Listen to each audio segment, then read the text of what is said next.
I'm Jennifer, and this is another one of my Star Wars top favorite lists, and this episode is my top 10 favorite Jedi. I know Jedi aren't very, like, the only characters in these series, but we do hear, in this franchise, but we are exposed to them a lot, and they are a predominant thing, and I do have a lot, but these are my top 10. Again, this is strictly my opinion. So I'm not saying that these 10 are the best Jedi out there. I'm just saying they are my favorite. So let's get started. My number 10 is Plo Koon. I liked Plo Koon from the moment we're introduced to him in Shadow of Malevolence, I believe. I really liked him. I thought they gave him a good backstory with Ahsoka. And I liked the relationship he had with her and the relationship he had with the clones. And we do see him periodically through the episode. And he just strikes me as this wise, excuse me, understanding character. And I really, really like that. It's like you see when he's with other people, other Jedi, the clones, other people out in the galaxy, he puts everyone before him. He is the quintessential Jedi Knight. Everyone goes before him. So that's one of the reasons why I do like him. The only reason he's number 10 on this list is that there are 9 others I actually liked a lot better than him. Okay, number 9 is Yoda. I love Yoda, and don't get me wrong, everyone's like, how can you put Yoda as number 9? He was like great, he was phenomenal. I understand that Yoda was one of the first 3 Jedi I was ever exposed to. Well, he's actually the 3rd Jedi I was ever exposed to, as Obi Wan and Luke were actually the second ones. I do not count Vader as a Jedi, as he was a Sith at that point in time in the movie when I first saw him. As I saw the original trilogy before I saw the prequels, as most people did. But I do like Yoda. One of the things I love about Yoda is how wise he is. It's like he has this vast wisdom. I mean, he's like 900 years old when he dies. So, you know, yeah, he's been around a long time, longer than probably any other character in Star Wars. And so he has amassed this vast wisdom. But another thing I liked about him is the way he talked. He always talked in riddles or very philosophically. So it's like this character that was just this wise character that I just couldn't speak normally. He had to talk in a way that made you stop and think. And so yeah, I absolutely loved that about him. I thought that was a very interesting way to portray him. And he always made you think. In the prequels and in the TV shows, you actually see him working more with the younglings. Like, I know he trained his share of Jedi Knights, and probably a good portion of them, or apprentices or Padawans, and probably a good portion of them went on to be Jedi Knights. We know he trained Count Dooku, who in turn trained Qui-Gon, who is Obi Wan's master. They don't say when he stops training. Count Dooku may have been his very last Padawan. And then he starts focusing more on, but we see throughout the movies, particularly Attack of the Clones and most of the TV shows, Clone Wars TV show, where he's focusing more on training the younglings. Like, he felt he didn't want to contribute to the Padawans anymore. There were more than enough Jedi Knights to teach the Padawans, and he wanted to focus on the younger generation. So basically all the Padawan had some exposure with him to a degree. And I do like that. They do go back and they reference him a lot in the books I've read. Well, not the Han Solo books, because that has nothing to do with the Jedi Knights. It's more about Han. But any book where there are Jedi Knights, they do go back and they reference him. Even if it's in between Revenge of the Sith and A New Hope, they do go back and they reference him a lot. Like the Jedi Knights that knew him will go back and think about him. He's referenced in Rebels a little bit. We see him twice, or we see him once in Rebels. We hear him once in Rebels. We see him once in Rebels in the 2nd season of Rebels, and we hear him speaking to both Kanan and Ezra in the 1st season of Rebels. So he is very much an important presence in Star Wars. Number 8 is Shakti. I like Shakti. I really do like Shakti. We don't see her very much, but much like Plo Koon, she's very, very wise, very compassionate. When Echo and Fives come to her and they want to transfer out of Domino Squad, this was back when they're still in training, she gives them, I forget exactly what she says, but she gives them something to think about how they are looking out for each other, and then she basically says, I am a Jedi, which is both, says who I am and what I am. It names both what I am and the organization I belong to. I can not and I may be misquoting her on this, but I can no more separate myself from others like me than you can from your squad. And it really makes them think. So it's like she is this extremely wise character.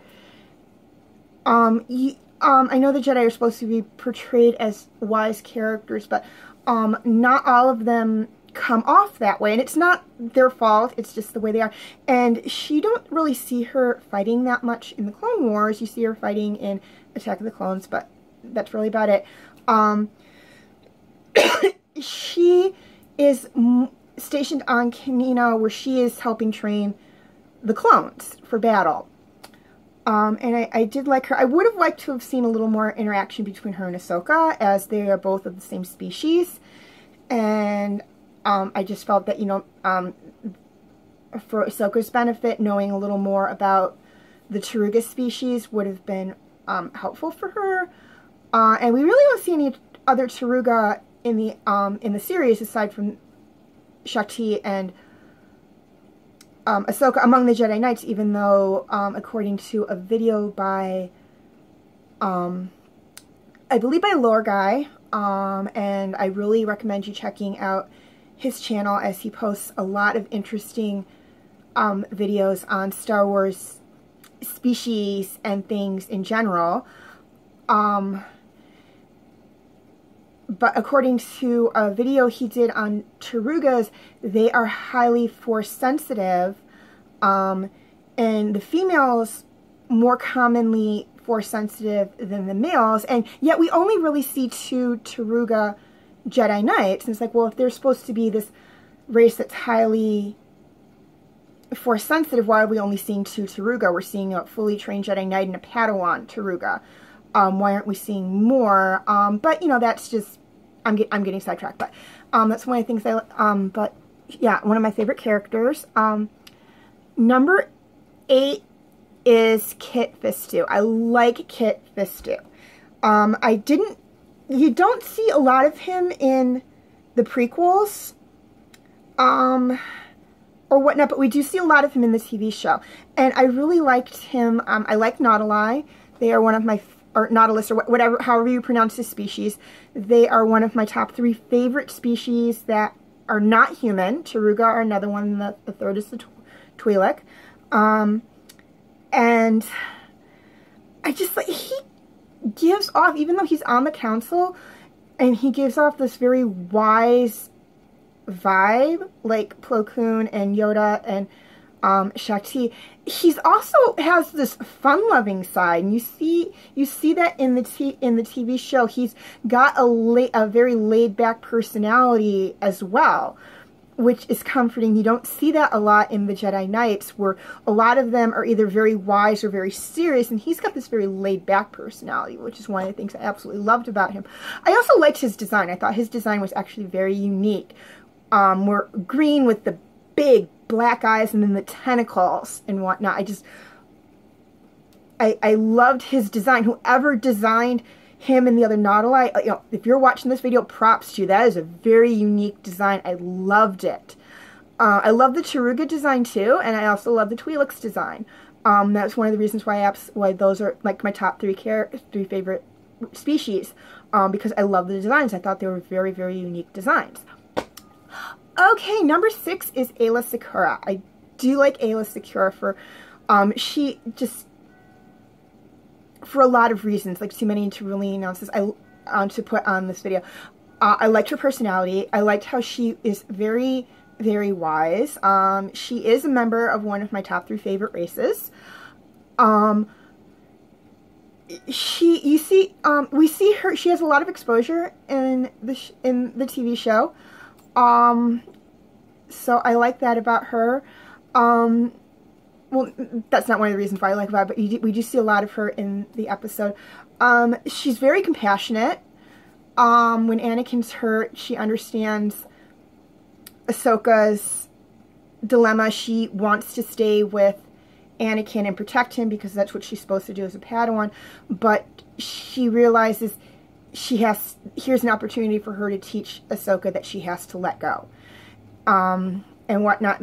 And she tells her about, you know, her own, like, she didn't want to let go of her master, but she realized she had to. And something that's not brought up in the TV show, but that is actually brought up in another video, not by Lore Guy, but by on a channel called, I believe it's called SciFi Soup, and this guy does a lot of interesting videos on Star Wars characters and species, and he did do one on Ayla, and one thing I found very interesting, 2 things I actually found very interesting in her video, his video on her, is that she had actually 2 masters, and her first master didn't die. He just decided to take a break from teaching after an episode on Ryloth. And so he turned her over to his former master. And another thing I found very interesting about her, which is not brought up in anything, so I don't know where he found this, I think it's actually brought up in the comic books, but I've never read the comic books, is that she actually fell in love with Kit Fisto, and he kind of fell in love with her. And what I like about that is that it's showing that there wasn't just 3 Jedi characters that fell in love within the course of the Clone Wars. There were others, and so I liked that.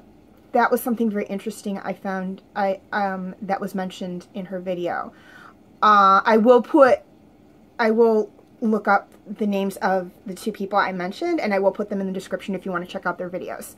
But moving along, number 5 is Luke Skywalker. I like Luke Skywalker a lot. He was basically the hero of, or one of the heroes of the original trilogy, and I really did like him a lot.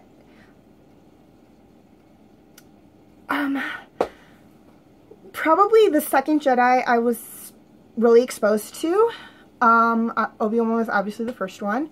As Luke is not a Jedi at the beginning of A New Hope, he actually starts the training middle of the movie and whatnot, and I did, so yeah, is definitely a character I like. I would have liked to, in Rebels, particularly Twin Suns, would have liked to, when Ezra was on Tatooine trying to help Obi Wan, when they did the cutaway, like the ending scene, and Obi Wan's going by the Lars homestead, I would have liked to have seen Luke a little bit, because we did see Leia in the second season, so I would have liked to have seen Luke, even if it's just a glimpse. I would have liked to have seen him, but they apparently didn't do that, but that's okay, you know, it's what they wanted to do. But I still like him. I like how you really see him grow into his powers in the original trilogy. And I can't say much about Force Awakens because we only see him for a few minutes on screen at the end of the movie. He's not really in the movie that much in The Force Awakens. But we do see him, and I'm very eager to see how much he has grown between Return of the Jedi and The Last Jedi. So I'm very eager to see that. Obviously, this video is being made and posted before The Last Jedi came out. So I'm very eager and excited to see that, because it's like, wow, it's been like 30-some years. I mean, how strong has he actually become? Because we already know he was pretty strong at the end of Return of the Jedi. My 4th favorite Jedi is Obi Wan. I've loved Obi Wan since New Hope. He was actually my #1 favorite Jedi for the longest time, and then 3, 2, and 1 basically came along and basically knocked him down from the #1 person. It's not just because I like them better, it's just that I was more exposed to them a little more, and they're a little fresher. But I do like Obi-Wan. He has this sense of not only is he wise and is he compassionate and is he kind of laid back and relaxed, but he has such a strong sense of duty.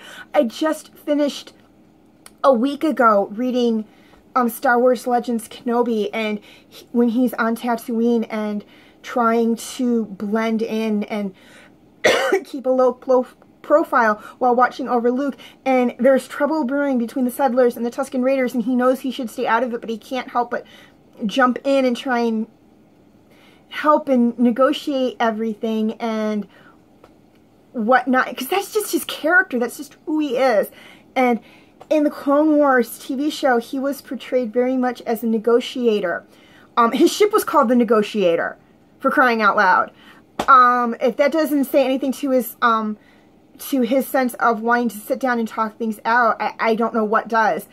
He is so much willing. He will use his lightsaber. He will fight, but he's willing to sit down and talk things out before they get to that point. And I think a lot of that has to do with his master, Qui-Gon Jinn. I mean, we only know him from Phantom Menace. That's really only when we see him, but he is willing to talk things out as well. And I think Obi-Wan picked up on a lot of that, and that's where a lot of that came from. But yeah, so he's one of my favorite. So yeah, he actually scores very high on the list. Number 3 on the list is Ezra Bridger.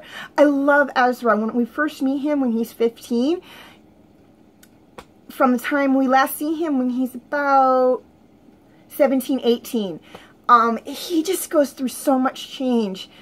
He goes from not understanding what the Force is when we first meet him in Spark of the Rebellion to confidently using it in 0 Hour and understanding it. And in the 3rd season, he really steps up, and he's looking out for not only himself, he's looking out for Sabine, he's looking out for Zeb, he's looking out for Hera, he's looking out for Kanan, he's looking out for Rex, he's looking out for everybody he's associated with, he's concerned about Ahsoka and everything. And you really see him mature more than any other Jedi character in this episode. I mean, there's really only one Jedi character we see mature as much to the point as we do Ezra, and that's Ahsoka, and whatnot. And I really do like him. He is walking a fine line at the beginning of season 3 between the light side and the dark side. He wants to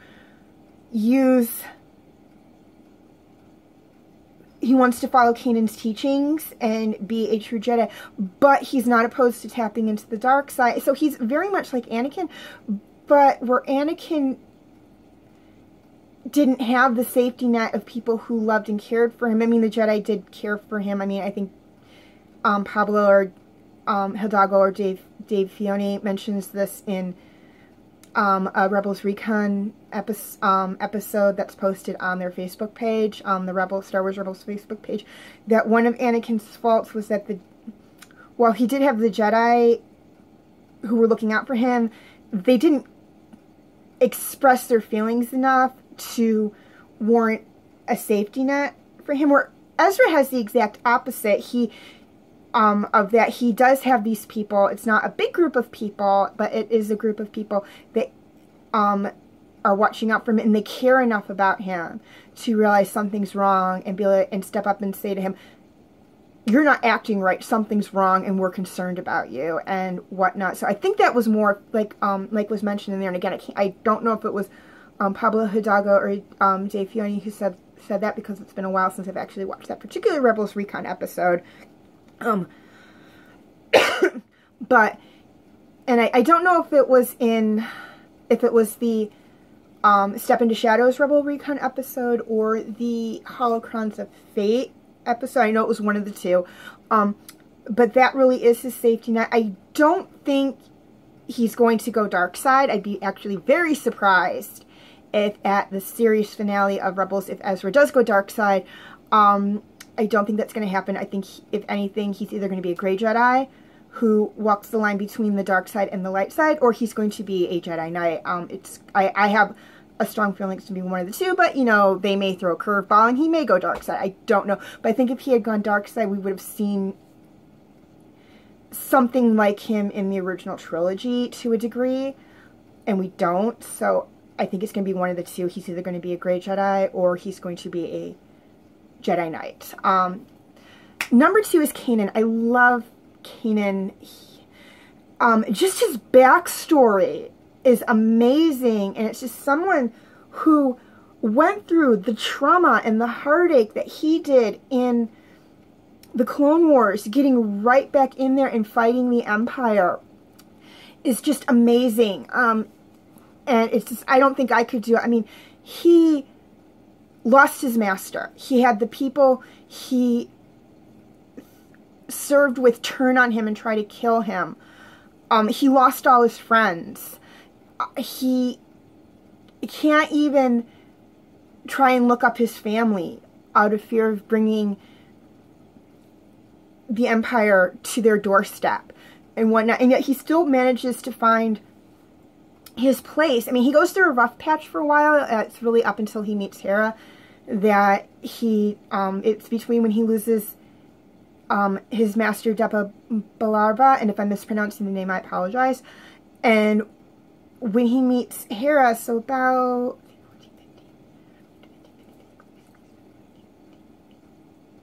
six, 7 years, he goes through a rough patch.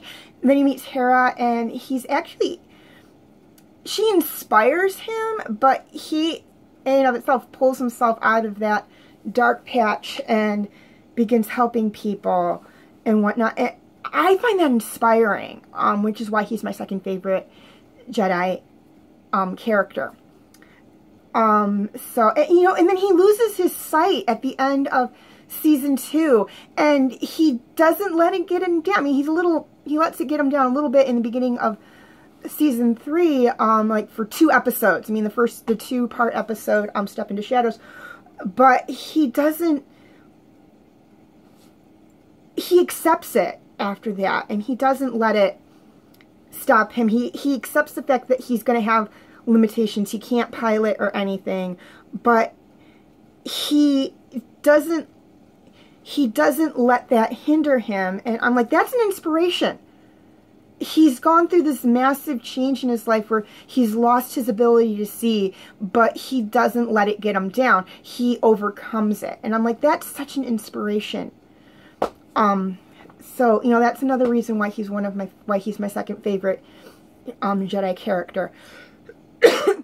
And my number 1 favorite Jedi character is Ahsoka. I love Ahsoka. I've loved her since the Clone Wars movie. And in fact, when she leaves Clone Wars at the end of season 5, I was heartbroken. I was like, no, why'd you get rid of her? She was such an amazing character and everything. We see her mature from this 14-year-old girl at the beginning of the Clone Wars series to this 16, almost 17-year-old girl, or young woman, I should say, at the end of the series. And then 15 years later, she comes back as this full-grown woman, and she's taken up the arm. She's like I said, she's the other, aside from Ezra, she's like the second Jedi character that we actually see mature through this series, or this franchise, and she's just amazing. And as of the posting of this video, we don't know what happened to her. We know she faced Vader at the end of Twilight of the Apprentice, but we have no idea what happened to her. We don't know if she's alive. We don't know if she's dead. We don't know if she's out there. We don't know if she's a Force ghost guiding Kanan and Ezra without them realizing it or realizing it. We don't know if she's just in another part of the galaxy trying to keep her distance from them. We don't know if she has a family out there. I mean, she left the Jedi Order. She could very easily... she wasn't, after that, she wasn't tied to that notion of she's not allowed to form emotional attachments. So, you know, 2-3 years after the establishment of the Empire, she could have found love, and she could have a family somewhere out there, and she could be with them. We don't know. I'm very interested in the season 3 to find out what, season 4 of Rebels, to find out, are they going to give us a definite answer as to what happened to her, and if she's still alive, does she survive to the end of the season, of the series? Is she still alive during the events of the original trilogy? Is she still alive in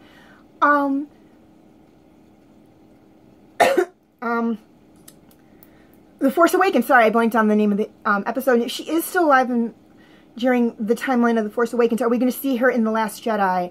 I'm so excited to find out about her, because they didn't tell us. I was hoping throughout season 3 that they would give us a strong sense of what happened to her. Yes, she's dead.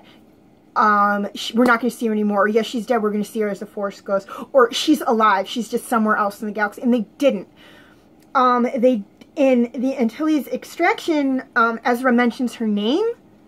So that gives me an inkling that if he's mentioning her name, maybe she's still alive, but that we haven't been given any concrete evidence. But I am hoping she is still alive. I'm hoping she survived her encounter with Vader / Anakin.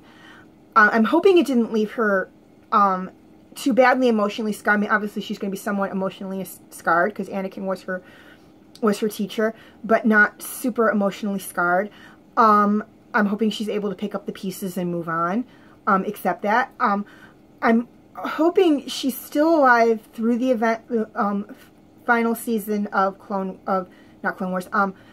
Rebels. I'm hoping she's still alive through the original trilogy timeline. I'm hoping she's still alive in this new trilogy. I'm like seriously hoping. I mean, fingers crossed she's still alive, because she's such an amazing character. She's such a powerful Jedi. She is discovered by Plo Koon when she's 3, with very strong ties, connection to the Force, and she's taken to the temple.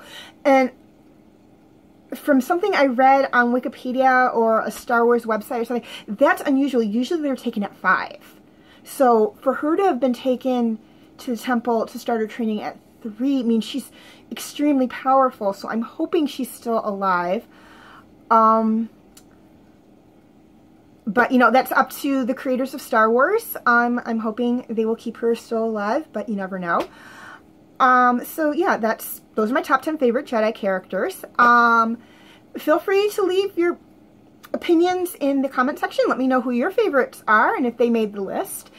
And I'll see you again. And may the Force be with you.